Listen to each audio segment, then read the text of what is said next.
Bienvenido a La Salud en tus manos, un programa que hacemos aquí en Popular Televisión y que también emiten nuestros amigos del grupo Cadena Media.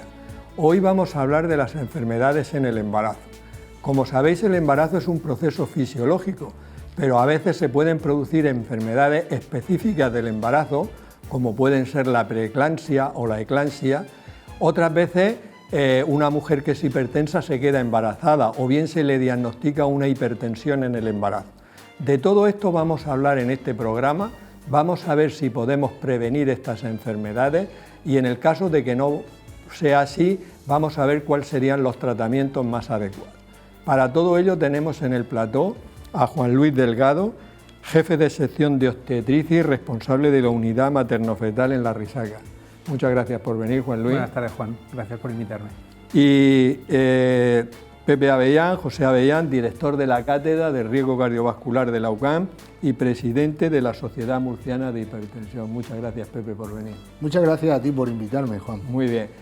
Hemos sacado las cámaras a la calle y vamos a ver qué le gustaría saber a la población en general sobre el tema que vamos a tratar hoy. Si podría darnos consejos sobre todo cómo afrontar el embarazo sin perder mucho la forma, pues sería interesante. ¿Es importante el apoyo emocional a una embarazada? ¿Cómo debo cuidarme si estoy embarazada para que no me aparezcan nuevas enfermedades? ¿Qué alimentos debo de evitar cuando estoy embarazada? Si tengo dolor de espalda, ¿cuál es la mejor forma de combatirlo? Estas preguntas las vamos a ir respondiendo a lo largo del programa. Voy a empezar por ti, Juan Luis. Vamos a ver, una enfermedad específica del embarazo es la preeclampsia. Explícanos exactamente en qué consiste la preeclampsia. Bueno, la preeclampsia es un estado hipertensivo del embarazo muy peculiar porque desaparece con el embarazo, no se puede dar solo en esta época y se debe básicamente a una mala placentación. Sabes que la placenta es la parte del feto que se desarrolla para conectarse con la madre y una placentación insuficiente puede dar lugar a una alteración de los vasos sanguíneos maternos y a la liberación de unos factores bioquímicos que pueden alterar la circulación y producir hipertensión en la madre y otras enfermedades como luego podemos hablar. Entonces, o sea, el problema de la preeclampsia, que la preeclampsia se produce porque la placenta, hay un problema en la placenta de implantación y eso, ¿no? Exactamente, la placenta normalmente se empieza a formar en la propia implantación del embrión a través de las vellosidades coriales, del trofoblasto, y termina la formación de la placenta alrededor de la 14 semana cuando acaba el primer trimestre y ya el embrión pasa a ser un feto totalmente desarrollado. En ese momento ya la placenta deja de penetrar dentro del útero materno y lo único que hace ya es intercambiar oxígeno y alimentos con la madre. Aunque luego profundizaremos en eso, pero yo te he visto a ti haciendo una ecografía a una mujer embarazada y antes de eso decir, mira, como las arterias estas están bien, el riesgo de preeclampsia es muy poquito. Explícanos eso, aunque luego profundizaremos. Luego hablaremos del cribado de la preeclampsia, pero si esta invasión de la placenta lo que hace es comportarse como si fuera un tumor, pero es un tumor que tiene su capacidad de invasión regulada por la propia naturaleza de la mujer.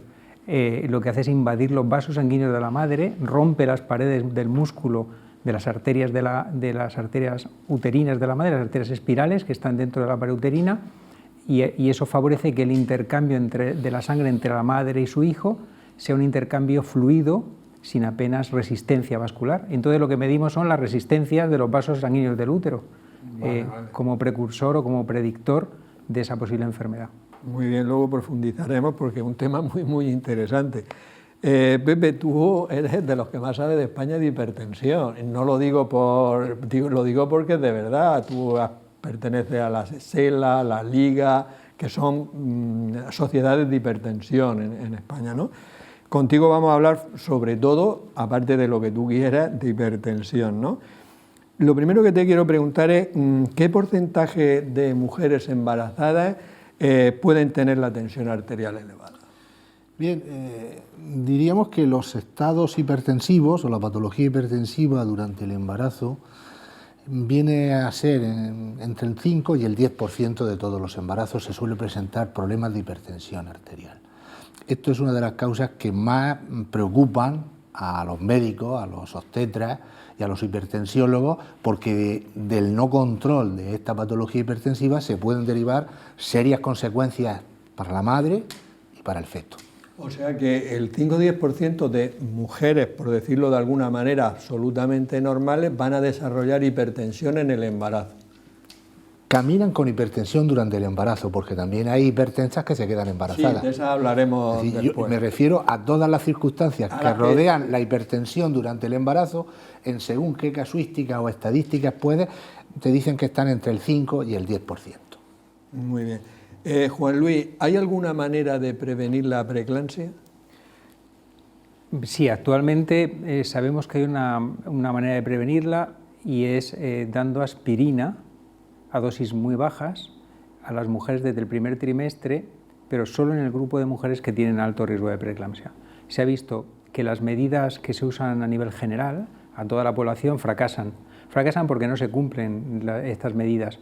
Cuando se selecciona una población de muy alto riesgo de preeclampsia, que es lo que hacemos mediante test de cribado, a estas mujeres están mucho más concienciadas para poder seguir este tratamiento, ¿no? Tomar aspirina a dosis baja, 150 miligramos cada noche, puede prevenir la preeclampsia pretérmino antes de la semana 37, que prácticamente en un 70% de los casos.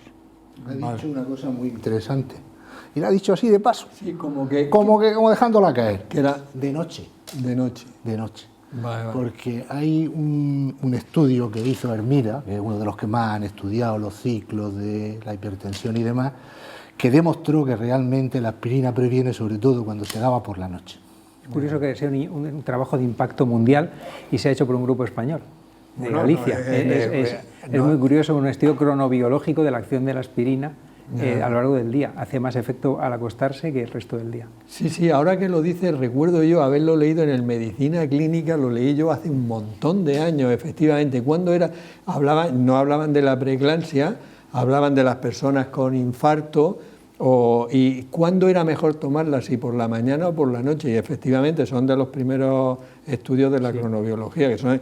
Bueno, hay muchos españoles muy figuras en el mundo, ¿eh? O sea, aquí tenemos dos. Ahora está convulsionado el mundo porque acaba recientemente de publicar en el New England un trabajo donde, en fin, pone en solfa el tratamiento que hacemos de los hipertensos, que se lo damos a primera hora de la mañana. O sea, dándoselo fraccionado o por la noche, se reduce muy significativamente el número de complicaciones, pero eso es otro asunto. Sí, porque pero conviene que la gente, en fin, esto es un programa de salud y estamos hablando del embarazo, porque una de las cosas que tú sabes 1000 veces mejor que yo es que de lo primero, fisiológicamente a medianoche hay una caída de la tensión arterial, y lo primero que sucede cuando una persona años siguientes o tiempo después va a ser hiperdensa es que no se produce esa caída, ¿no? ¿No es así? ¿O? Sí, bueno, los non-dippers, los que no bajan la presión arterial por la noche, tienen mayor riesgo cardiovascular, mayor afectación orgánica, mayor proteinuria. Fíjate por dónde va. Sí. Bueno, Pepe, ¿a partir de qué cifras podemos definir la hipertensión en el embarazo? Esto es una cifra muy importante. Sí, esto es importante, porque vamos a ver, normalmente en el embarazo se sucede una secreción de hormonas que fuera del embarazo no están, por ejemplo, la progesterona, los progestágenos, ¿no? Y estos son relajantes, son sustancias muy relajantes, es decir, que normalmente la mujer en las primeras semanas de embarazo y en el primer trimestre suele tener una caída de la tensión. Esto hace que incluso algunas hipertensas que estaban en tratamiento dejen de tomar tratamiento durante el embarazo por esta falsa caída que luego vuelve a remontar, ¿eh? Entonces, podemos considerar que hipertensión en el embarazo es como en las condiciones normales, a partir de 140 o 90 de mínima o de diastólica. O sea, la misma cifra que en la población. 140, 90. Otra cosa es a partir de qué cifra vamos a intervenir o a tratar a la mujer, que no es precisamente esto, pero hay alguna matización que luego veremos. Pero a partir de 140, 90 ya empezamos a considerar hipertensión. Y dinos... ¿cómo? O sea, porque no vale una cifra de tensión aislada, ¿no? Estas cifras hacen referencia a la medida tomada en la consulta. En la consulta. Ya sabes tú que si te la tomas en casa, por medio de la automedición, bajaríamos 5 milímetros de mercurio. Y tienen que ser varias medidas que confirmen estos datos. Vale. Vamos a ver, Juan Luis, no has dicho que la aspirina, incluso no has dicho la dosis, 150 miligramos por la noche. sí funciona para prevenir la preeclampsia. Entonces, la preeclampsia es un problema serio, como luego veremos. ¿Por qué no se hace de manera universal? Es decir, a todas las embarazadas. Esto es lo mismo que por qué fracasan las políticas de dar ácido fólico en el embarazo y la cumplimentación del ácido fólico pregestacional está por debajo del 50% de la población. Pues porque las medidas que son generales tienen bajo cumplimiento siempre. Se ha demostrado científicamente que la adherencia al tratamiento es mucho mayor en pacientes motivados, un paciente que es conocedor de la gravedad de la enfermedad. Si tú a una paciente de bajo riesgo le estás dando aspirina, pues esta paciente no tiene para nada una motivación en primer lugar. Y en segundo lugar, que cualquier fármaco tiene sus efectos secundarios. La aspirina dosis baja, es cierto que estamos dando 150 miligramos, que menos que una aspirina infantil, pero están descritos pues, eventos hemorrágicos a nivel gastrointestinal, y hay que llevar cuidado con tomar medicación. O sea que es muy importante. Vosotros seleccionáis un grupo de pacientes. Lo que no está indicado está contraindicado. Claro. Entonces hay que seleccionar mediante un test de cribado cuáles son mujeres verdaderamente de alto riesgo. Ahora después lo veremos. Lo que me ha dejado sorprendido es porque yo tenía la idea, porque por ejemplo que la aspirina 150 miligramos puede prevenir la preeclampsia, digamos que no lo sabe la gente de la calle de manera normal, pero yo creo que casi todas las mujeres saben de la importancia del ácido fólico, y lo que me ha dejado es que solo el 50% de las mujeres toma ácido fólico antes de quedarse embarazada, por si se queda embarazada, que creía yo que tomaba bastante más gente. Tú piensas que muchos embarazos no son planificados y en general muchas mujeres empiezan a tomar el ácido fólico cuando tienen un test de embarazo positivo, puede ser alrededor de la segunda falta, y entonces el cierre del conducto del tubo neural se ha desarrollado a lo largo de la sexta, séptima semana de embarazo, con lo cual estamos tomando ácido fólico tarde para prevenir los defectos de cierre de tubo neural.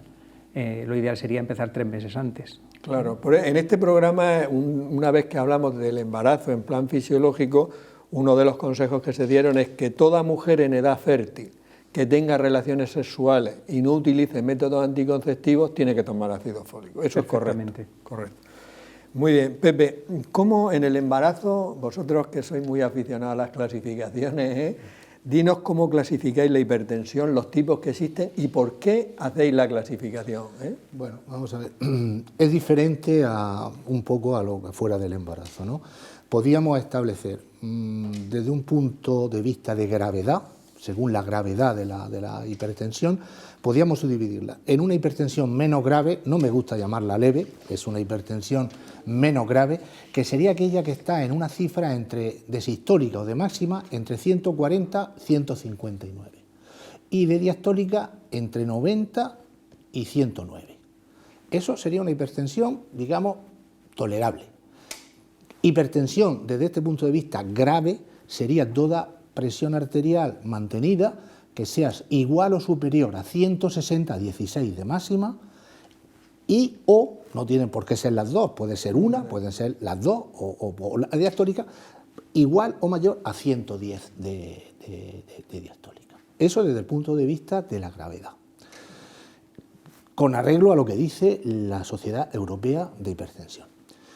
Ahora, ¿qué tipos de hipertensión? Y ahora vamos a explayarnos a partir de las cifras. ¿Qué tipos de hipertensión podemos clasificar en todos los estados hipertensivos del embarazo? Primero, hipertensión preexistente. Es una mujer que es hipertensa y se queda embarazada. Esta hipertensión, lógicamente, se da desde el primer momento, suele acompañarse de proteinuria, de pérdida de proteínas por la orina. Exactamente, de eliminación de una cantidad significativa de proteínas en la orina, albúmina, y no desaparece a las 6 semanas después del parto. Esa es la hipertensión preexistente. Bien. Luego están las hipertensiones inducidas por el embarazo, que es la hipertensión gestacional.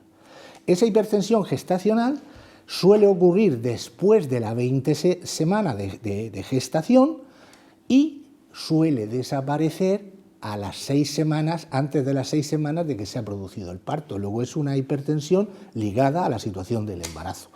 Estas pueden o no predecir el desarrollo de futuras complicaciones, tal, pero ahí queda eso. Dentro de esta variedad está la preeclampsia, que sería esa hipertensión inducida por el embarazo, donde hay una proteinuria mucho más alta, generalmente hipertensión, pero ojo, porque la proteinuria a veces se puede manifestar muy tardíamente, puede tener alteraciones visuales, alteraciones orgánicas, etcétera, es decir, que es una complicación que tenemos que vigilar y tenemos que tener en cuenta. Y esta se acompaña de una proteinuria, es decir, hay un cociente albúmina-creatinina superior a 0,3. Es decir, hay más de 30 miligramos en orina de proteína y tal. Esta es la hipertensión de la preeclampsia. Claro, también puede suceder una cosa, es decir, que tengamos una mujer que tiene una hipertensión preexistente y desarrolle una hipertensión gestacional, ¿sabes? Sí. A veces también tenemos situaciones en las cuales no sabemos, porque no sabíamos ni tenemos constancia de que había sido hipertensa y le medimos la tensión durante el embarazo y nos quedamos ahí y que no podemos clasificarla. Entonces, rebobinando, hipertensión preexistente, mujer hipertensa que se queda embarazada. Hipertensión gestacional inducida por el embarazo a partir de la 20 semana y que cede unas semanas después del parto. La coincidencia de las dos, la preexistente más la gestacional, y la variedad de la preeclampsia, que es una gravedad dentro de la hipertensión inducida por el embarazo que requiere. Y luego hay otro síndrome que se describió en el año 80 aproximadamente por Weisstein, que es el síndrome de HELLP. El síndrome de HELLP, como su nombre indica, H-E-E-L, es un cuadro muy grave que se cursa con hemolisis, elevación de las transaminasas séricas y disminución del número de plaquetas, y hay que inducir el parto rápidamente. Pero eso será muy poco frecuente, ¿no, Juan Luis? Es poco frecuente, pero es una... Realmente la preeclampsia sea el concepto que hemos tenido de vinculación siempre a la nefropatía, al problema renal, ha desaparecido y hoy día se considera una enfermedad multiorgánica, como decía Pepe ahora mismo. El mismo dolor de estómago que tienen las mujeres con clínica que llamamos prodrómica de preeclampsia, como signo de gravedad, es por una tensión aumentada de la cápsula de Gleason del hígado, afectación hepática, las propias convulsiones de la eclampsia, que es el último paso, y el no deseado, se deben a un edema cerebral. Y en último extremo, una tensión arterial sistólica, como decía Pepe hace un momento, de más de 160 es el principal factor de riesgo de un accidente cerebrovascular, que es la principal causa de muerte por preeclampsia, además de roturas hepáticas. O sea que el HELP es digamos, una parte más de este gran síndrome que es la preeclampsia. Vale, pero que por suerte, lo digo, hombre, son por casos muy infrecuentes. Muy infrecuentes, ¿no? La prevalencia es muy baja. Ya. Me parece que estaba en torno a 2 o 3 por 1000 embarazos. Vale. Muy bajo. Hombre, por tranquilidad... Tenemos del orden de 3 o 4 casos al año de HELP, como HELP grave, que son casos que acaban en UCI. Piensa que la preeclampsia grave, que es la precoz, la que se produce antes de la semana 34 de embarazo, está en torno al 0,5% la incidencia en nuestra área sanitaria, 0,5%. Es baja porque nuestra población de raza negra es muy bajita y es una enfermedad que está muy vinculada al color de piel. En Estados Unidos, en Inglaterra, en África, es tremenda la incidencia de preeclampsia y causa muchísimas muertes en países africanos. Pero aquí en España, por un tema étnico, tenemos una incidencia menor. Muy bien. Tenemos una sección que se llama Palabras de Médicos. Nuestro profesor de latín y griego, Juan Carlos Ferre, nos va a decir de dónde viene la palabra embarazo y la palabra eclampsia. Muy buenas. Muchas de las palabras que vemos aquí en esta sección, Palabras de Médicos, tienen un origen latino o griego, cuna de nuestra cultura. Pero en este caso, la palabra embarazo o embarazar no viene del latín ni del griego, viene del portugués embarazar, que a su vez proviene de barasa, que es un lazo, que sería algo así como impedir, estorbar, liar a alguien con problemas, y benditos problemas, sobre todo estos que tienen solución. Con el significado de liar con problemas nos ha quedado la expresión embarazoso, cuando estamos ante una situación que causa vergüenza, y con este significado se ha mantenido, por ejemplo, en inglés, donde embarrassing no tiene nada que ver con el embarazo, pero sí con una situación embarazosa. Otra expresión que tenemos, aunque es un poco más antigua, cada día se escucha menos, es quedar encinta, que viene del latín inquincta, de in, prefijo que indica imposibilidad, y cinctus o quinctus quedará en castellano cincho y que es sinónimo de cinturón. Y esto era porque ya no podían ceñirse el cinturón por el hinchazón del vientre. La eclampsia es una palabra que viene del griego ek, de dentro hacia afuera, y del verbo lampein, que es brillar, resplandecer. De hecho, la palabra griega eclampsia que existe significa tal cual relámpago. Esto sería una súbita convulsión que hace salir algo de dentro hacia afuera, con la velocidad de un rayo. Palabras de médicos. Bueno, ya sabemos un poquito más sobre el origen de estas palabras. Vamos a ver, Juan Luis, si no de manera universal, de manera a toda la población, no se le da, porque no está indicado, la aspirina para prevenir la preeclampsia, ¿qué medidas se pueden tomar una mujer para intentar evitarlo? Bueno, nosotros afortunadamente tenemos una asistencia sanitaria para el embarazo en esta región envidiable para el resto de comunidades autónomas españolas, porque tenemos muy desarrollado todo el programa de control del embarazo y especialmente somos pioneros en el cribado de la preeclampsia a nivel nacional. Lo que hemos hecho es adaptar la asistencia sanitaria habitual y hay un momento del embarazo que es la 12 semana, alrededor de la 12 semana del embarazo, donde se hace un primer control ecográfico del feto y hemos visto que habían factores que incrementaban el riesgo de trisomías en la madre, que eran comunes también al riesgo de preeclampsia en la madre. Entonces, todo el cribado que hacemos todos los estudios que hacen para detectar precozmente el síndrome de Down y otras enfermedades cromosómicas del feto, como tienen en común una mala placentación, nos sirven para predecir esta enfermedad en la madre.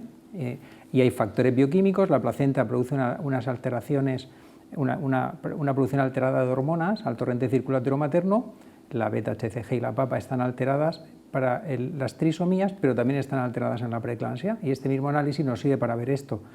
El flujo de las arterias del útero sabemos que está alterado desde el primer trimestre en mujeres que tienen riesgo de preeclampsia.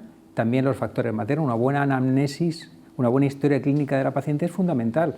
Ver los antecedentes de familiares, ver si tiene alguna enfermedad general, como puede ser pues una enfermedades autoinmunes que incrementa el riesgo de preeclampsia, la diabetes incrementa el riesgo de preeclampsia, también el tipo de embarazo, cómo se consigue el embarazo. Los embarazos mediante reproducción asistida incrementan el riesgo de preeclampsia porque suelen producir peores placentaciones. Y por último, algo que no se nos puede olvidar y es tomar la tensión a la embarazada. Un gesto como es tomar la tensión bien tomada, con un aparato bien calibrado, homologado, y de la manera adecuada, después de estar un tiempo a reposo, con la medida a la altura del corazón, del brazo a la altura del corazón, y nosotros lo hacemos en los dos brazos y además tomamos 2 veces en cada brazo y promediamos, y lo que hacemos es ajustar todas esas medidas a las características maternas. Eso se llama establecer los múltiplos de la mediana y a partir de ahí, con un software que disponemos en el hospital, se calcula el riesgo individualizado. Bueno, es un motivo de orgullo y de satisfacción de que las mujeres embarazadas de nuestra comunidad que sepan que sois pioneros en la prevención de la preeclampsia. Cuando hace falta, cuando no somos, estamos por debajo de la media, también lo decimos para que las autoridades sanitarias se pongan las pilas, pero en esto ya hemos hecho otros programas y es verdad que el tema del seguimiento del embarazo normal, etcétera, también se hace muy bien en esta comunidad, ¿no? Sí, además hay algo que yo estoy muy orgulloso de nuestras embarazadas porque siempre que hemos pedido colaboración para la investigación, todas, pues en un porcentaje altísimo, siempre han dicho que sí. De hecho, todo este programa de cribado de la preeclampsia y el descubrimiento de que la aspirina disminuye el riesgo de preeclampsia, todo esto proviene de un estudio de investigación internacional que nosotros trabajamos en él, que se publicó en New England, es el estudio ASPRE en el año 2017, donde ha sido un estudio de impacto mundial y debemos a muchas murcianas, pues a más de 2.500 murcianas que participaron, estos resultados que están ayudando a las mujeres en un futuro a prevenir esta enfermedad. Nada, un reconocimiento a las embarazadas murcianas. Pepe ha dicho, Juan Luis, que una cosa fundamental era el aparato de la tensión arterial y tomar la tensión arterial. Pero ¿cómo medirla en el embarazo? Antes nos has contado algo, pero profundiza un poquito. Algo tan sencillo como medir bien la presión arterial es algo que nunca se hace bien. en ningún medio, ni en los centros de salud, ni en los hospitales, ni en las salas de urgencia. Desgraciadamente, pues vamos bien, tenemos, Pepe, claro, es algo tan, hay que ser humildes y hay que medir la tensión correctamente, es decir, hay que saber cómo hay que medir la presión arterial, con el reposo suficiente, con el aparato adecuado, que esté homologado, que el brazalete sea el adecuado al grosor del brazo, que esté a la altura del corazón, que el ambiente también sea el adecuado. Nada más lejos de un ambiente adecuado que una sala de urgencias cuando se presentan allí urgencias de tipo hipertensivo como para medir la presión arterial. En fin, todo eso es cierto. Pues fíjate, la Sociedad Europea de Hipertensión dice una cosa que a mí me ha llamado la atención, es decir, desaconseja los aparatos oscilométricos en la medición de la presión arterial en la embarazada y dice que el método más adecuado para medir la presión arterial es el manual, porque la diastólica siempre es la desaparición del ruido, la baja es la desaparición, esos son los ruidos de Korolkov, que es el quinto ruido de Korolkov, que es la desaparición absoluta. Y en el embarazo se produce a veces una situación de laxitud que va bajando, bajando, bajando. La cuestión es que los aparatos oscilométricos hemos visto que dan cifras más bajas de las que realmente tienen las mujeres. Y entonces aconseja que el aparato esté, si lo medimos oscilométrico, que esté calibrado, que esté, en fin, reconocido, etcétera, etcétera, pero aconseja sobre todo que lo hagamos de forma manual, que hemos perdido el hábito de ponernos al fonendo y hacerlo manual. ¿En qué posición? Pues la posición de sentado es una buena posición para medir la presión arterial, que reproduce muy bien lo que es la posición de decúbito, y en la embarazada, posiblemente el decúbito lateral izquierdo, que es el que comprime menos a las arterias uterinas y el que de alguna forma refleja mejor la presión, sobre todo en los estadios finales, cuando está en el parto, aconsejan medir la presión en decúbito lateral izquierdo. Otra cosa sería decir, bueno, ¿y el mapa? ¿Hay que hacerle mapa a las embarazadas? Sí, di lo que es el mapa, la monitorización ambulatoria de la presión arterial. Es ese aparato que nosotros programamos y le medimos la presión arterial cada 15 o 20 minutos a lo largo del día y cada 20 o 30 minutos a lo largo del periodo nocturno. Con lo cual tenemos aproximadamente unos 65 o 70 registros a lo largo del día, sabemos cómo está la presión durante el día, cómo está durante la noche, establecemos una serie de mediciones y de parámetros. Bueno, pues podría ser en algunos casos interesante, más que el AMPA, más que la automedición en estos casos, dice la Sociedad Europea. ¿Y cuándo? Pues cuando tenemos una hipertensión que tiene afectación de órganos diana, es decir, una hipertensa embarazada de alto riesgo, cuando tenemos una hipertensa embarazada y diabética, y cuando tenemos hipertensas con nefropatía o bien diabética o bien nefropatía hipertensiva, podría estar justificado un mapa, pero sobre todo para quitarnos de en medio aquellas hipertensiones de bata blanca. Que no son hipertensas. Que no son hipertensas, es decir, son las que se ponen nerviosas ante una reacción de que van a medirle la presión arterial. Bueno, entiendo yo que los ginecólogos y las matronas que los atienden, todo esto lo dominan perfectamente y cuando es necesario, pues indica la monitorización ambulatoria y todo eso. Bueno, aprovecho para decir, porque quedaría muy raro que siendo yo endocrino, en un programa como este no habláramos de la diabetes gestacional y de la mujer diabética que se queda embarazada y de las enfermedades del tiroides en el embarazo, pero es que le vamos a dedicar un programa especial, ya porque yo soy endocrino, pues, o sea, haremos un programa especial sobre eso.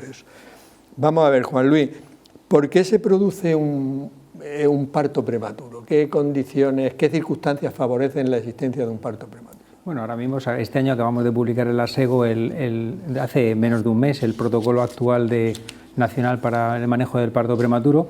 Y el parto prematuro hay mucha confusión. Mucha gente piensa que tener contracciones implica tener un parto prematuro. Y el útero solo sabe, yo se lo cuento mucho esto a las pacientes de forma gráfica, el útero solo habla teniendo contracciones. Si tú discutes con tu marido, vas a tener contracciones después. Si estás cansada de todo el día, vas a tener contracciones. Pero eso no implica que el bebé vaya a nacer antes.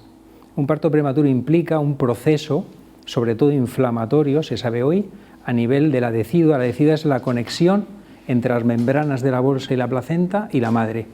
Y ese proceso inflamatorio puede ser por un brote inflamatorio sin más o por un proceso infeccioso, ¿no?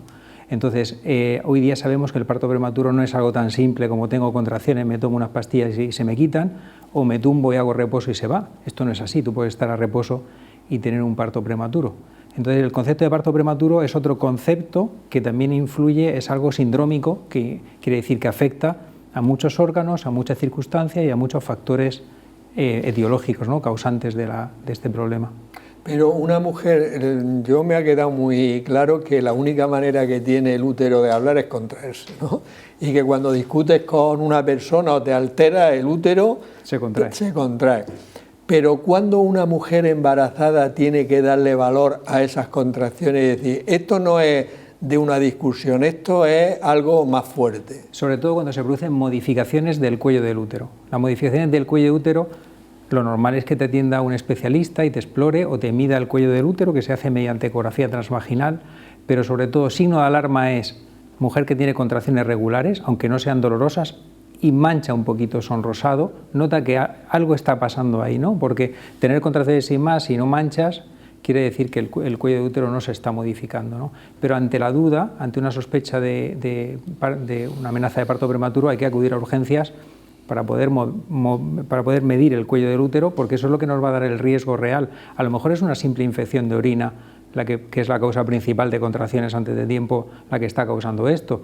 Bueno, te acercas a urgencias, se te hace una analítica de orina y si tienes una infección se trata y se ha solucionado el problema, ¿no? Muchas veces se debe a una deshidratación de la mujer, pues por estrés, porque llevamos un ritmo de vida, la embarazada tiende a deshidratarse rápidamente porque suda más y necesita más líquidos también para mantener todo el sistema cardiovascular, y entonces pues una simple deshidratación también puede llevar consigo tener contracciones antes de tiempo. Entonces tu consejo es que una mujer que tenga contracciones, aunque no sean dolorosas, de manera regular, de alguna manera, si tiene la más mínima duda, que vaya a urgencias. Tiene que ser vista por un especialista. Debe ser vista, pero digamos que eso sería ya a partir digamos que sería en el tercer trimestre del embarazo o antes. Es raro que antes de la 20-22 semana una mujer vaya a tener un parto prematuro porque se considera un aborto. El aborto tiene otra clínica totalmente distinta. El aborto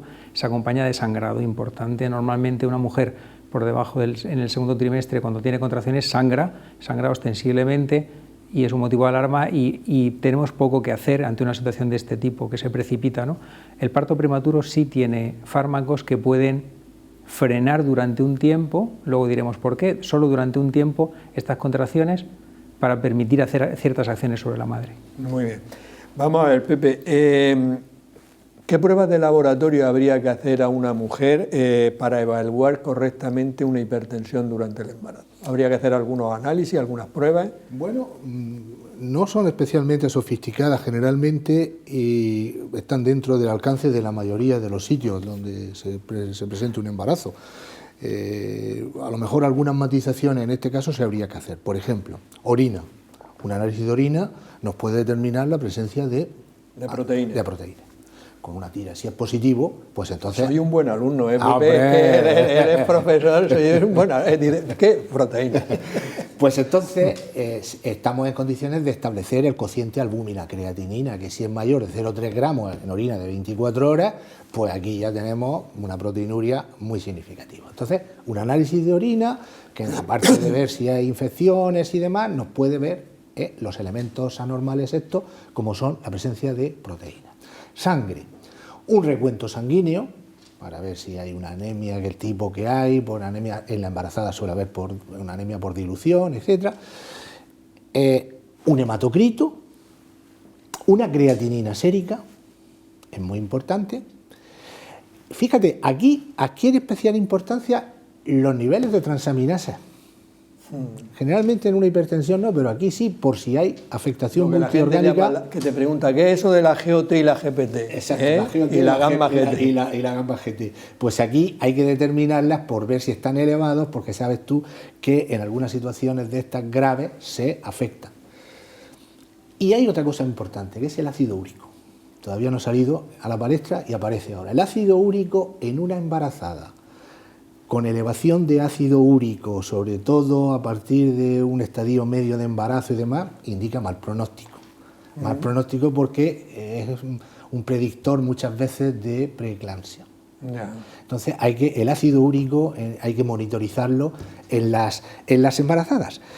Entonces hemos dicho lo fundamental, pero Otras pruebas que hay que hacer, pues ecografías renales, abdominales, por ver cómo están los riñones, incluso las suprarrenales. Como ha dicho Juan Luis, el ecodoppler de las arterias uterinas también nos puede aportar información sobre el estado de rigidez de estos vasos.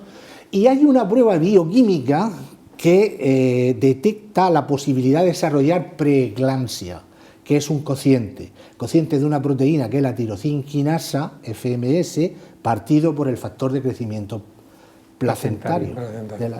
O sea, que son unos análisis de sangre, una ecografía, es decir, cosas bastante asequibles. Salvo esto, que a lo mejor es más específico de hospitales de referencia, pero se puede llevar la sangre para determinarlo, y si tiene un índice menor de 38 no hay riesgo de preeclampsia, si es más de 38 es un buen marcador. El ácido úrico, por ejemplo, y estos son dos buenos marcadores para determinar la preeclampsia. Muy bien. Juan Luis, hemos estado hablando mucho de la preeclampsia, pero no te he preguntado, en una mujer que ha diagnosticado de preeclampsia, o sea, que ya la tiene, ¿cuál sería el tratamiento? Bueno, pues depende. Pepe introducía al principio que hay como varios tipos de hipertensión. Está la preeclampsia sin criterios de gravedad, que es la terminología actual, y la preeclampsia con criterios de gravedad. La preeclampsia con criterios de gravedad, en la mayoría de los casos, hay que finalizar el embarazo, porque en un balance entre el riesgo materno y el riesgo fetal, priorizamos el riesgo materno cuando es muy alto, y esto va a depender mucho de la edad gestacional. Nosotros podemos prolongar el embarazo unos días para garantizar la maduración de ese feto cuando está en el límite de la viabilidad. Pero en general el tratamiento de la preeclampsia es finalizar el embarazo y sacar la placenta. Cuando la placenta sale, hay una remanencia todavía de factores antiangiogénicos en la sangre, que son los que producen esta enfermedad, pero en general la enfermedad cesa como tal. Por lo tanto, esto vincula con la pregunta que me has hecho antes de la prematuridad. Hay una prematuridad muy importante, que es la prematuridad iatrogénica, que es la que producimos los médicos. La prematuridad fisiológica, eso es el 75% de los casos, pero cada vez más hay más prematuridad iatrogénica, y es una embarazada, por ejemplo, que está de 28 semanas de embarazo y le sacamos un bebé de 600 gramos o de 800 gramos. Y piensa el impacto que esto tiene, no solo para una familia, que es dramático tener un bebé, un gran prematuro, con las secuelas que puede reportar, afortunadamente cada vez menores, sino que actualmente un prematuro de menos de 1.500 gramos, casi todos ellos son bebés que provienen de embarazos con preeclampsia, es el tratamiento o el proceso más costoso de la sanidad regional, más que un trasplante hepático. Gran prematuro, un gran prematuro en una UCI neonatal de menos de 1.500 gramos tiene un coste aproximadamente de 4.000 euros diarios. Y entonces fíjate el impacto que esto tiene a todos los niveles, a nivel familiar, social, económico para un hospital. Entonces la decisión de cuándo acabar el embarazo es la madre del cordero. Muchas veces tenemos que juntarnos con los neonatólogos y hacer una sesión conjunta y decidir el mejor momento para que madre e hijo estén en la mejor situación posible. Ya veo que a veces las cosas no son fáciles, a veces son bastante complicadas, por lo que acabas de decir. Y por seguir, ¿cuándo identifica a una embarazada con riesgo de parto prematuro? El riesgo ¿Cómo la identifica? Midiendo el cuello del útero. Otra vez, el cuello del útero. El cuello del útero es la clave. En la preeclampsia hemos visto que, al ser algo multifactorial, hemos tenido que hacer como una especie de cálculo de riesgo compuesto de muchos factores. En el parto prematuro, como el órgano diana es el borramiento del cuello del útero, midiendo el borramiento sabemos qué mujeres están en alto riesgo. Y si el cuello del útero mide menos de 15 milímetros, entonces esa mujer tiene un riesgo alto de prematuridad y hay medidas que se pueden tomar para prevenir el parto prematuro a partir de aquí. Vale, ahora las veremos. Pepe, ¿qué riesgos puede tener una hipertensión arterial en el embarazo, tanto para la madre como para el feto? Pues para la madre puede haber un desprendimiento prematuro de placenta, puede haber una lesión multiorgánica, en fin, en toda esta batalla que se desarrolla en la preeclampsia, donde hay una serie de factores angiogénicos y antiangiogénicos y una elevación de toda la tormenta estas citoquinas, que puede producirse una lesión multiorgánica y puede incluso llegar a un estadio muy avanzado, que es una coagulación intravascular diseminada ya en estadios muy malos, muy malos. Eso es un proceso realmente muy grave. Claro, esto es lo que pasa ahora mismo cuando una embarazada tiene un COVID. Ya hablaremos, ahora hablaremos del COVID y el embarazo. Es muy difícil de diferenciar lo que se produce en estas situaciones últimas con estos estadios que estamos hablando. Entonces, digamos que para la madre estas son las fundamentales. Ahora, para el feto. Pues mira, para el feto lo hemos hablado, es decir, retraso en el crecimiento intrauterino, esto se da en 1 de cada 4 preeclampsias, en un 25% aproximadamente. Parto prematuro, también en un 25-27% se pueden establecer que se da, incluso más raramente, afortunadamente, en la muerte intraútero del feto, es decir, la mortalidad intraútero, que eso se da solo en un 4% de esta situación. Muy bien, Juan Luis, antes has comentado el tema de en el parto prematuro el reposo, y has dicho que nunca, reposo nunca. No, por eso, ¿se debe de hacer reposo ante el riesgo de parto prematuro? Para nada, mira, te voy a contar una anécdota. Esta mañana estaba pasando la consulta yo, esta mañana pasaba la consulta de COVID curadas, que ya hay un montón, y una paciente que ha tenido, precisamente por el COVID que ha pasado, tuvo contracciones y un acortamiento del cuello del útero y vino a urgencias por contracciones y estaba en riesgo de parto prematuro, se ingresó, se frenó el parto prematuro y alguien le dijo que tenía que guardar reposo. Bueno, pues llevaba 2 semanas de reposo en cama y esta mañana se me ha caído al suelo porque no podía andar, ha perdido masa muscular. Vale. Realmente, fíjate que se hizo un estudio comparando trillizos, gestaciones triples que tenían para prevenir el parto prematuro, las tenían a reposo y en el otro brazo haciendo actividad normal, y tuvieron que interrumpir el estudio porque las que estaban a reposo se pusieron de parto antes, tuvieron que cortar. Realmente el reposo no cura nada en medicina, no cura nada. Una cosa es la adaptación de la actividad al estado de la mujer, pero el reposo absoluto lo único que incrementa es el riesgo de trombosis en la embarazada, que de por sí ya tiene un estado protrombótico, y más si tienes el COVID ya ni te cuento, claro. O sea que, bueno, no ha quedado claro, pero es una idea que existe en la población general, reposo. Esto de, ay, hija mía, tú naciste porque me tiré todo el embarazo en la cama sin moverte, pues la madre se perdió esos meses de vivir porque realmente el reposo no cura nada en medicina. Muy bien. Pepe, rapidillo ya porque a pesar de que estamos pocos, que me quedan todavía muchas cosas que tratar. ¿Cuál sería el tratamiento mejor en la mujer embarazada con hipertensión? Mira, vamos a empezar por los objetivos, es decir, antes hemos definido a partir de 140-90 la hipertensión en el embarazo. Esto no quiere decir que nosotros tengamos que intervenir ahí. Es decir, si es una mujer embarazada que tiene una tensión hasta 150, digamos 95 le podemos dar de margen, y no tiene otros factores de riesgo asociados ni lesiones multiorgánicas, es decir, es una mujer de bajo riesgo cardiovascular, podemos ahí no intervenir. Ahora, si tiene alto riesgo cardiovascular, tiene lesión de órganos diana, a partir de 140 hay que intervenirla, para llevarla por debajo de 140-90. ¿Con qué? Pues es muy importante, ya sabes que hay un binomio en todas estas cosas, que son los cambios de estilo de vida y el tratamiento farmacológico, es decir, dieta y ejercicio son fundamentales, adaptados, luego hablaremos si quieres, y fármaco. Bien, tan importante es saber qué es lo que hay que dar, como lo que no hay que dar. Y lo que no hay que dar son los fármacos que más se utilizan para tratar la hipertensión arterial, que es el bloqueo del sistema renina-angiotensina, que son 3 grupos, pero uno prácticamente no se usa, que son los inhibidores, los IDR, inhibidores directos de la renina. Entonces, IECA, los priles y los sartanes, que son los ARA2, totalmente fuera. No solamente hay, sino si te vas a quedar embarazada, ten en cuenta de que esto en la rata ha demostrado en ratones, en ratas que se quedan preñadas, efectos teratógenos. Efectos teratógenos, partos prematuros, etc. Esto hay que eliminarlo. ¿Cuál es el fármaco? Hay pocos estudios que se han hecho en embarazadas por razones éticas. Hay un estudio de hace 40 años que dice que el alfa-metil-dopa es un fármaco seguro, que es un simpaticolítico de acción central, que apenas sí lo usamos, pero en estas circunstancias se usa. La alfa-metil-dopa... El famoso Aldomet. El Aldomet.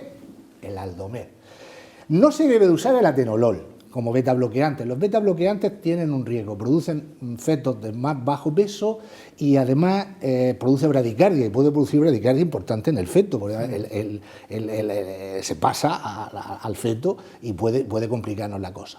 No está contraindicado absolutamente, pero de usar beta bloqueante, el que usamos es el labetalol. El labetalol. Sí, que esto los ginecólogos y vosotros lo conocéis perfectamente, lo digo porque... Calcio antagonista, se pueden usar los que quieran. Mejor, por ejemplo, un amlodipino o un lercanidipino, por ejemplo, se puede usar con eso. Diurético, con matizaciones. Porque en los estados de preeclampsia el volumen circulante es menor y entonces disminuye el flujo uteroplacentario. Luego, preferiblemente, no usar diuréticos. Otros fármacos que se usan a nivel hospitalario, bueno, ya llegaremos. Algo en relación a lo que dice Pepe, que es muy importante. Nosotros preferimos usar la betalol ya. Se usa la betalol como primera elección, pero el alfa-metildopa, que se ha usado de toda la vida, incrementa el riesgo de depresión posparto. Entonces es muy importante tener esto claro en mujeres con cierta labilidad emocional, tenerlo claro, pero en todo caso la mujer tiene que acudir a su médico de referencia. Si está tomando alfa-metildopa hay que quitarlo, porque sabéis que hay una depresión postparto y la alfa-metildopa como simpaticolítico de acción central puede potenciarlo. Vamos a ver, Juan Luis, ¿en qué consiste la filosofía del cuarto trimestre? ¿Qué es esto del cuarto trimestre? Lo ha introducido un poquito Pepe hace un momento. Este año hemos hecho un documento en la SEGO, durante este año ya acabó la SEGO es la Sociedad Española de Ginecología y Obstetricia, este es mi último año como presidente de la Sociedad de Medicina Perinatal Española, y hemos hecho un documento en conjunto, la Sociedad Española de Ginecología y Obstetricia, la Sociedad Española de Cardiología y la Sociedad Española de Medicina de Familia y Comunitaria. Hemos hecho un documento conjunto. ¿Por qué? Porque hemos visto que las embarazadas que tienen una preeclampsia paren y se les mejora la tensión, se integran a una vida normal cuando se ha demostrado que estas mujeres tienen favorecido o tienen más incidencia de síndrome metabólico, de hipertensión en la vida adulta y de complicaciones cardiovasculares. Entonces, tanto el parto prematuro, que en la génesis es muy parecida a la preeclampsia también, hay una alteración de la función placentaria, como el propio síndrome metabólico, que ya hablaremos en el programa de endocrinología y embarazo, no nos lo perdamos, y la preeclampsia, estas tres cosas favorecen que esta mujer sea candidata a ser obesa, hipertensa, diabética dentro de unos años. Por lo tanto, ¿qué es el cuarto trimestre? Pues es muy importante, es que después de parir, que acaba el tercer trimestre, es instaurar hábitos de salud fundamentales para evitar que esto te pase en tu vida. Y esto lo decía Pepe, y tú has defendido siempre esto mucho. Una buena alimentación, unos hábitos de ejercicio y vida saludable son fundamentales, y sobre todo no dejar de acudir a su médico de familia, que es el que la acompaña en todo este proceso y le va a garantizar que tenga un estado de salud adecuado, ¿no? Es para que ya he parido, tengo el bebé y ahora me dedico al pediatra nada más, ¿no? No, te tienes que cuidar tú porque has pasado por una enfermedad y no puedes pasar de estar en la UCI 24 horas recién parida, todas las preeclampsias graves acaban en reanimación o en UCI durante 24 horas, de ahí vas a tu casa y a vivir normal. No, en tu organismo se ha producido una serie de cambios a nivel hemodinámico y a nivel incluso de remodelamiento vascular y cardíaco, que puede tener una trascendencia en tu vida futura, ¿no? Y esto hay que cuidarlo. Fíjate que se me permite una frivolidad políticamente no correcta. No, pero tú eres endocrino, un embarazo es una excursión al síndrome metabólico. Ya. Hablaremos del síndrome metabólico, ya que la gente lo está oyendo la palabra, pues es la gente, entre otras cosas, que tiene un perímetro, que tiene barriga, que tiene un perímetro de la cintura mayor de 102 en hombres y 88 en mujeres, que suele tener la glucosa un poquito elevada, los triglicéridos un poquito altos, el colesterol bueno un poquito bajo, en fin, hablaremos de eso en otro programa porque además lo merece por la importancia. Pero fíjate, el título de este programa es La salud en tus manos. Es decir, es que la gente tiene que convencerse que la salud de una persona en gran medida depende de lo que ella hace. Y no la pastilla. La pastilla está muy bien, pero cuando lo demás fracasa, o no es más que fracasa, es que no es suficiente, ¿no? Yo ahora cada vez soy menos joven, claro, o más mayor, con la vejez voy dejando de prescribir fármacos y prescribiendo hábitos de vida saludables. Bueno, yo os he llevado a mi terreno. Vamos a ver, Pepe, rapidillo. ¿Cuándo habría que aplicar un tratamiento hospitalario a una hipertensión arterial en el embarazo? O sea, ¿cuándo hay que decir esto? Hay que irse al hospital. Rápido, cuando la presión arterial supere 170 o 110 de diastólica. Si la tensión arterial es mayor de 170 o 110, al hospital. En una embarazada se considera una urgencia hipertensiva y hay que tratarla a nivel hospitalario. Es decir, toda preeclampsia que no se controle a los objetivos que tenemos que pasarla por el hospital para hacerle una revisión.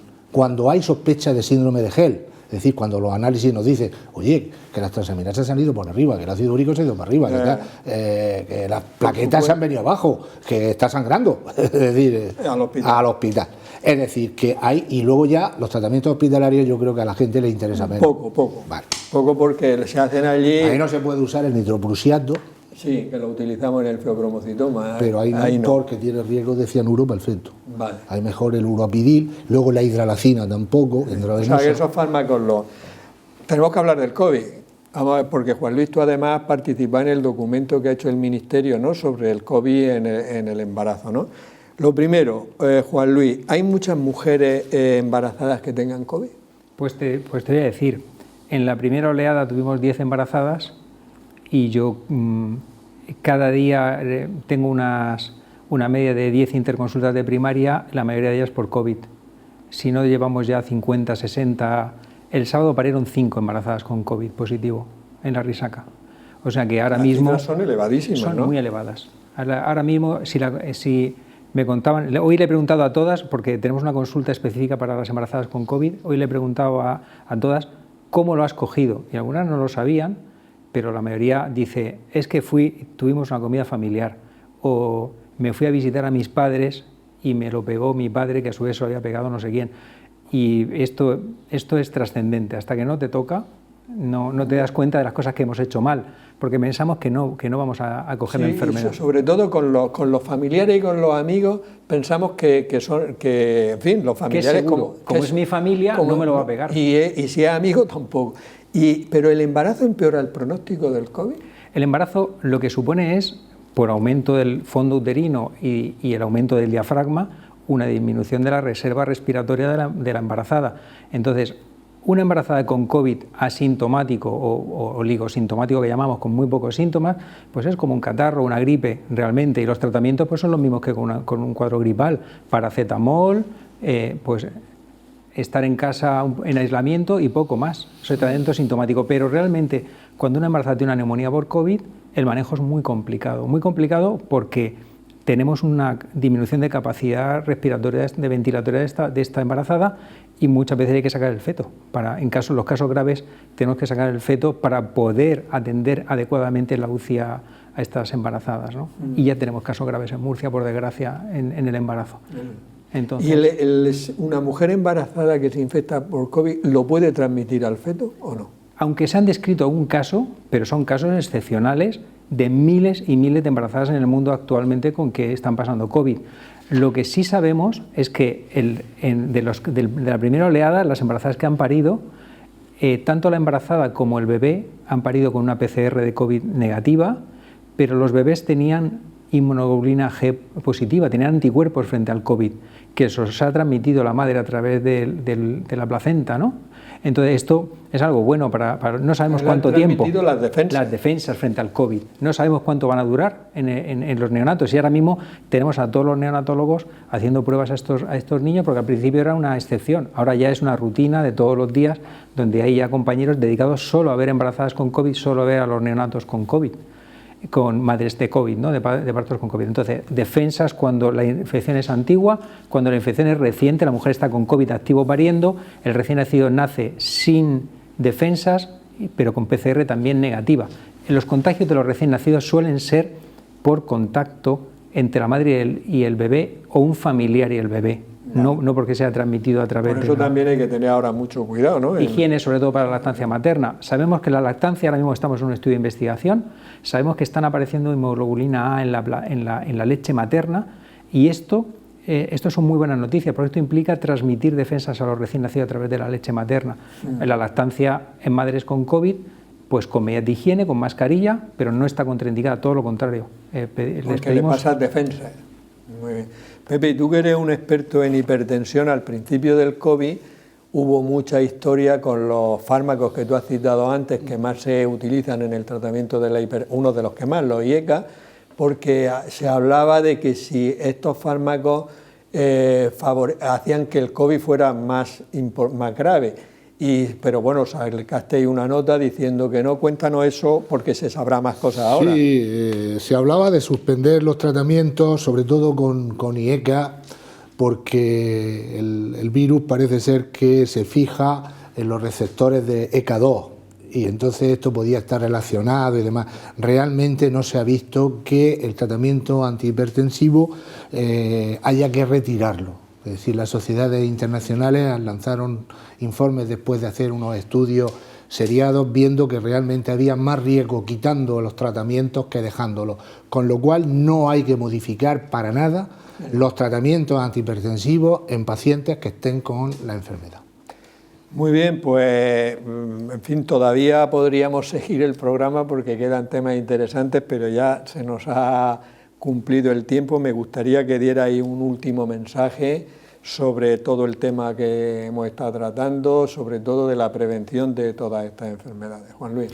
Bueno, deciros que todas estas enfermedades son actualmente predecibles en muchos casos, son tratables en otros tantos, pero yo pediría a las embarazadas que no se automediquen, que acudan a los especialistas, que no todo está indicado para todo el mundo. Esto en primer lugar. En segundo lugar, una vida saludable en el embarazo es fundamental. Preguntaban antes, ¿qué hacer en el embarazo para mantener la forma física? Pues si hacías deporte, seguir haciéndolo. Si el embarazo no contraindica el deporte, si eras corredora de maratón, probablemente puedas seguir corriendo en el primer trimestre, en el segundo trimestre tendrás que adaptar tu actividad física, en el tercer trimestre la adaptarás también. Lo que no tiene sentido es, me he quedado embarazada, me voy a poder hacer running ahora cuando no he corrido en mi vida. Es el peor momento para empezar. Claro. Pero si tienes una actividad física, ¿qué hay que hacer? Dentro de las medidas para buscar embarazo preconcepcionales, empezar a hacer un deporte, hacer una dieta equilibrada. No todo consiste en tomar pastillas de ácido fólico, es llevar una vida sana antes del embarazo, estar preparado. Me gusta mucho, Juan Luis, que insistas en eso y además te agradezco mucho que hayas dicho como nos han preguntado, porque hay 2 o 3 preguntas que tenemos que contestar porque no... por ejemplo, esto va más dirigido a ti, que puedo yo también comentar, es qué alimentos no deben tomar las mujeres embarazadas. Bueno, está claro, en el embarazo se debe tomar una dieta equilibrada, y esto tú eres el maestro mío en este caso. Muchas gracias. Pero tú sabes que pescado hay que tomar 3 raciones de pescado a la semana, preferiblemente de pescado azul que tiene más omega 3, muy importante en neurodesarrollo, pero por favor que sea pescado que no sea depredador, que no acumule metilmercurio.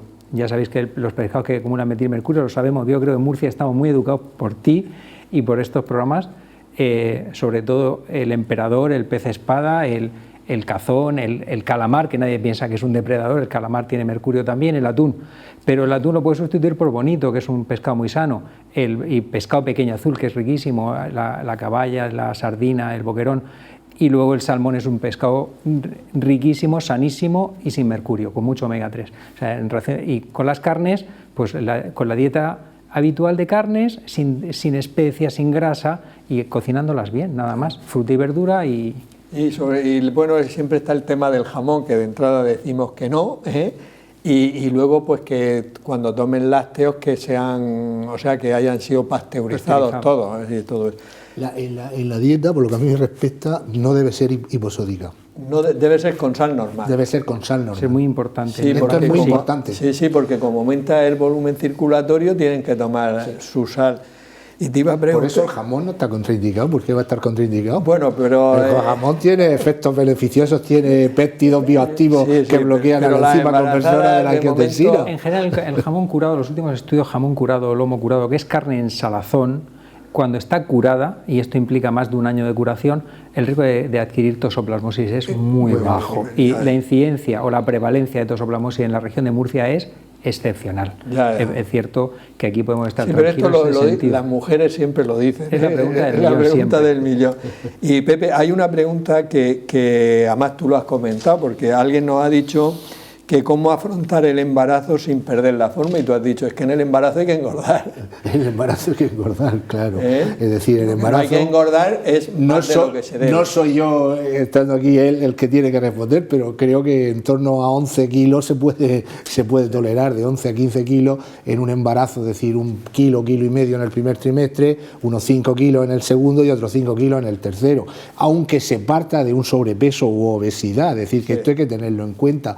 Pero claro, asistimos a un cambio de paradigma. La medicina centrada en el fármaco ha dado paso a la medicina centrada en el estilo de vida.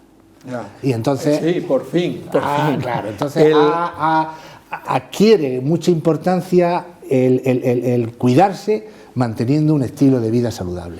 Y por luego, supuesto no fumar. Por supuesto no fumar. Y lo último ya para terminar, Juan Luis, porque nos lo han preguntado, es verdad que las embarazadas se quejan con frecuencia del dolor de espalda y algunas le dan ciática. ¿Algunos consejos posturales o eso qué les aconsejan? Bueno, el dolor de espalda en el embarazo sabes que es por el aumento de lordosis de la columna vertebral normalmente. El útero crece hacia adelante y si la mujer no equilibrara su centro de gravedad, todas se caerían de boca, ¿no?, para adelante, ¿no? La única opción que tiene la columna vertebral se va adaptando curvándose en exceso. ¿Qué hacer? Una actividad física, un ejercicio físico. La natación es fantástica, para la mujer complicado por el tema de las peluquerías, pero un pilates o un ejercicio de relajación y estiramiento muscular es fantástico para el dolor de espalda. Y si duele mucho y te incapacita, reposo nunca. El reposo aumenta la contractura de la musculatura lumbar. Se puede tomar un analgésico de los permitidos, no vamos a decir nombres, lo podéis consultar a vuestros médicos, pero un analgésico se puede tomar sin ningún problema. Muy bien, pues muchas gracias a los dos por este estupendo programa, yo creo que muy ilustrativo y muy práctico, y además decir que quedamos emplazados para hacer la continuación del programa en la que hablaremos lógicamente de los problemas de las enfermedades endocrinas como la diabetes, enfermedades tiroideas, etcétera, durante el embarazo. Así que por mi parte nada más, despedirnos hasta la próxima semana en un nuevo programa de La Salud en tus manos. Que seáis muy felices dentro de lo que podáis.